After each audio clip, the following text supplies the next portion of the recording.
میت کے ایصال ثواب کے لیے ذکر و اذکار تلاوت کرنے پر اجرت کا لینا دینا یہ ناجائز ہے۔ ایسی غیر شرعی صورت میں نہ تو ذکر و اذکار تلاوت کرنے والے کو ثواب ملتا ہے اور نہ ہی میت کو ثواب پہنچتا ہے، کیونکہ اس ضمن میں اصولی بات یہ ہے کہ ایصال ثواب میں پہلے ذکر و اذکار تلاوت کرنے والے کو ثواب ملتا ہے، پھر ذکر و اذکار تلاوت کرنے والا وہ ثواب مرحوم کو بخش سکتا ہے۔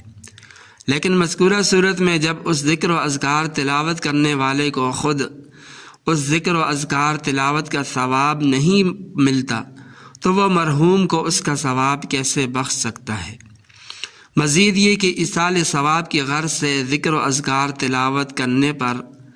اجرت کے لین دین کی وجہ سے عموماً ذکر و اذکار تلاوت کرنے والے شخص میں وہ مطلوبہ خلوص باقی نہیں رہتا، ریاکاری پیدا ہو جاتی ہے، جس کی وجہ سے وہ ذکر و اذکار تلاوت اللہ تعالیٰ کی بارگاہ میں قبول ہو سکے،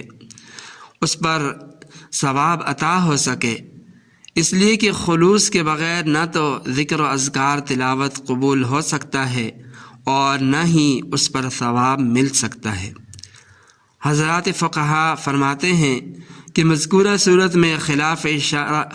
شرع کام کے ارتکاب کی وجہ سے اجرت پر ذکر و اذکار تلاوت کرانے والا اور کرنے والا دونوں ہی گناہ گار ہیں۔ یہی حکم میت کی مغفرت کے لیے دعا کرنے پر اجرت کے لین دین کا ہے کہ یہ بھی ناجائز ہے۔